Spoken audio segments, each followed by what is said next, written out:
So how do we get to this?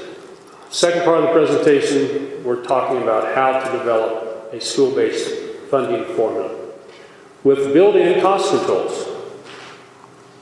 Now this can be done. The formula that you had before, you guys allocate a bunch of money and there's no accountability anywhere in the system for how it's spent. The Department of Education doesn't report to the governor. They don't sit necessarily on the governor's cabinet. The State Board of Education has no authority over any of the local school districts and how their money is spent.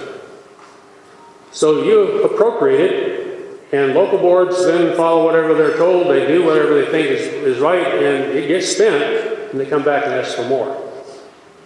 If you build in cost controls into the formula, these issues can be taken care of one by one and step by step. Now, folks, this isn't rocket science.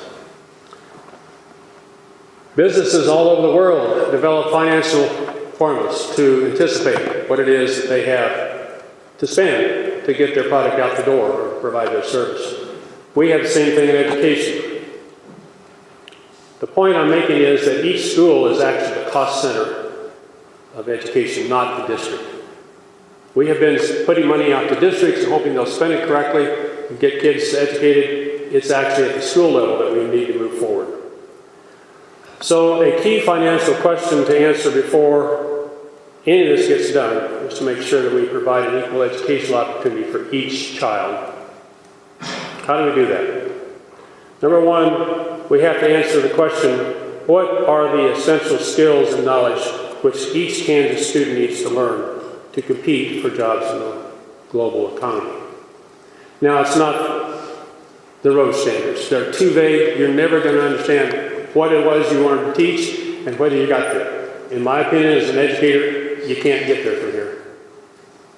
But we do have standards for every one of the grades and every one of the subjects in the State Department of Education. They do that standards process every 7 years. And so we have some things we already know the kids are supposed to learn for 3rd grade, 4th grade, 5th grade, whatever. That doesn't have to be reinvented. We have that start, but we have to know where we're going. What is your responsibility as a state to fund? Do you fund varsity sports above all else? Is that where you're supposed to put money? Are you supposed to spend your money on upgrades to turf on the football field before you put it into computers for the kids to learn how to program or how to do CATIA? I think those are choices that you need to build into this formula. So the second question to ask is, what is the current achievement level for each student in that school? Don't go on the basis of poverty. Poverty has very little to do with whether a kid can learn. Smarts are up here. The ability of the parent to buy them a lunch has very little to do with whether or not they can learn. And I know that. I've taught kids in poverty schools. 95-98% of the kids were, quote, in poverty. By the time the semester was over, the year, at the end of the grades, I had 80% of the kids making A's or B's. They had earned that A or B because they worked hard, they got excited, they wanted to learn. It can be done. It's not something that we have to just throw up our hand and say, oh, because we have so many poor kids, we can't teach them. So you find out what their achievement level is. You start on their ability to learn, and you help make sure they can get over that next hurdle. All right, so the next point in question is, what are the resources required in each school to provide an equal educational opportunity to achieve the state competency standards? Match up needs with resources. When you do that, just like you're doing with any business, you say, all right, I've got this product, I want to produce X number by next, say, 6 months from now. I have to have this much inventory, I have this many employees, I have to have this size of facility, I'm going to get these many computer programmers working. I have now a game plan. My need is to produce an X amount of product, and I need X amount of resources to make sure I get that done. Same way in schools. We need to give the teachers in those buildings the resources they need to make sure those kids are able to learn at the competency levels we expect. Now the next question to ask is, all right, what are the financial costs to provide the necessary resources? I think I just covered that. For each student enrolled in the closest school to their home. Don't bust them all over the place trying to get them here and there. If you can, get them close to home, get them close where they can walk or ride a bus or ride their bike. there are a variety of ways to make sure kids get to school, but don't just gerrymander this thing, make it work.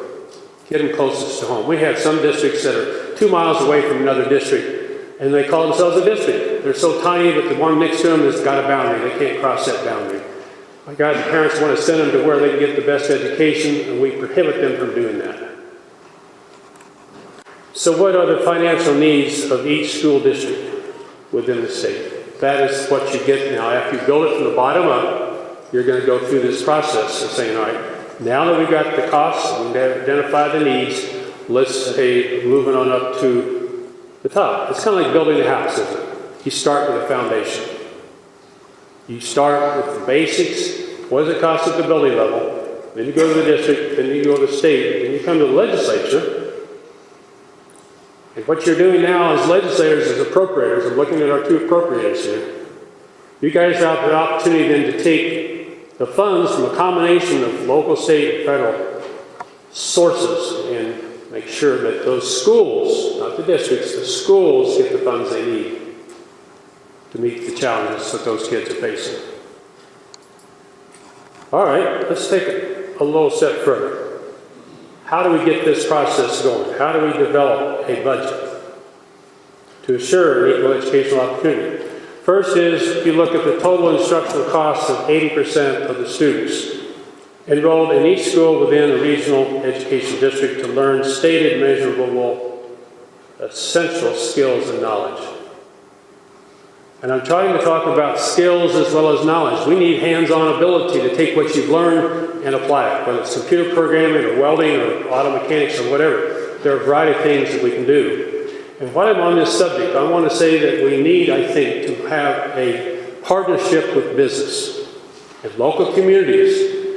Many of the people in the welding shops, in the electrician's business, whatever, they can provide apprenticeships and or internships. Let's have a public-private partnership that allows these people who are actually knowledgeable in the skill, they have the latest equipment, they know what to do with it. But because they don't have a teaching certificate, they can't walk in our building and teach, but we can let the kids out of school and go there and learn. This isn't rocket science. This is common sense, isn't it? This is what's been done for thousands of years. Apprenticeship programs. Apprentices have learned from the masters for centuries.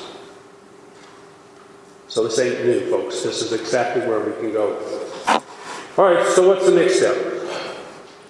Total instructional costs times 5%. You control administrative costs. You say, okay, you want administrators? Great. We need administrators. We've got to have them. It's important. But let's limit it to at least 5%. Now we've got a total budget. And this budget here is what we look at for that district. And then you do the funding mix. And some of you folks are wondering, how do we do this? Well, you fund it by a combination of redistributed local property taxes from throughout the state. Whatever they can pay from their ad valorem tax comes to the state. State sales and income tax, and federal funds all go together, and then you can appropriate from that fund. You know what you're able to have as a total ball of wax, and it comes from all sources. But then it's redistributed. The state legislature has a responsibility for doing the funding. That's in the Constitution. All right, take it, run with it, do what you need to do. Now, a computerized model can be used to help make this process work. And that can be done, put together, predictive. It's one of the things I did in my doctoral dissertation, develop a predictive unit cost model of instruction. It's not rocket science. The regional education service centers need to be involved. These folks can save a hell of a lot of money with both purchasing, payroll, grant writing, administration, a lot of different things they can do under contract. Now here's a schematic that shows you very quickly what you can do. A picture's worth 1,000 words. I ask you to look at it and follow it. It starts from the bottom up. It's like building that house. It has a foundation in the classrooms of what you're going to teach for math with specific concepts, specific skills. Those kids have been learned at that grade level. And it moves up step by step to the point that you and the governor's office will have the information you need. You can make the decisions based on facts. on basis of achievement as well as cost. What's been spent, what are the kids learning as a result of the money you've invested? Now again, school-based budgeting is not a new concept. We have a gentleman that many of you know in this community, Senator Bill Button, previously the mayor of Topeka, Kansas. He put together a bill in 2004, Senate Bill 512. I've got it in my hand, it's in the Dropbox. He came within just a few votes of passing back in 2004, before Montoya was decided. It outlines very clearly how to do school-based budgeting, and it is very thoughtful. Please take a look at it. Judge Terry Bullock, if there's one document you read in those, please go through his opinion.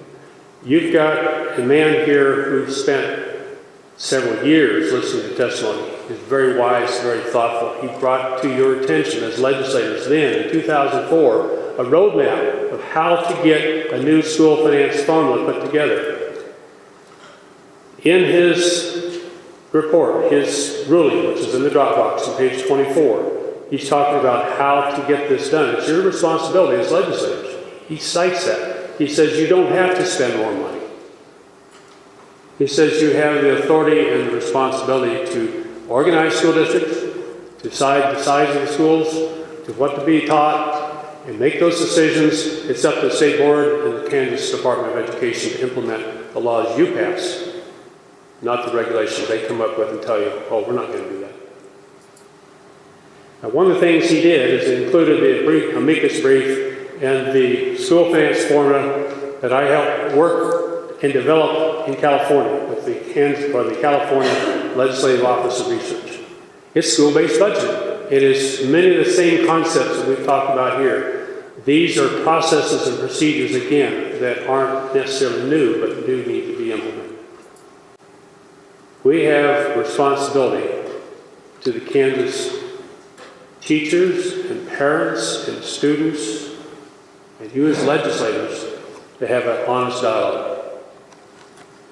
It's important for all of us to make sound decisions based on fact. A new school finance formula can be built, but it has to be built on cost and not hyperbole. We do need to do a unit cost analysis. We do need a computer program and a computer model that will actually simulate and predict, much like with meteorological forecasting, what it's going to cost to get the resources in that building for each kid to learn. So thank you for your time. I'll stand for questions. Senator Ayers. Thank you, Mr. Chairman. I mean, this is all well and good. We heard last time the idea about the name stores and so forth, and we talked extensively about correlation and causation, as a matter of fact. So that's familiar to those of us who've seen some of that data before. But then the real question is, in my mind, is where we go from here. I mean, you talked about the idea of how to develop a funding plan. You presented ideas that you like. What is the process? I mean, how do you go about doing that? Of developing the formula? Yeah. Well, you first start out by making sure you get a cost analysis done by people actually going to go out and look for it. A random stratified sample of schools and districts in the east, central, and western part of the state will give you the regional differences and the small school, middle-sized school, and large school variance. All that information is relevant. You first have to know what it is it costs you to teach those basic skills. The next thing is to figure out, all right, what is the state's responsibility? Are you going to fund all the varsity sports? Are you going to fund all these extras that are coming in?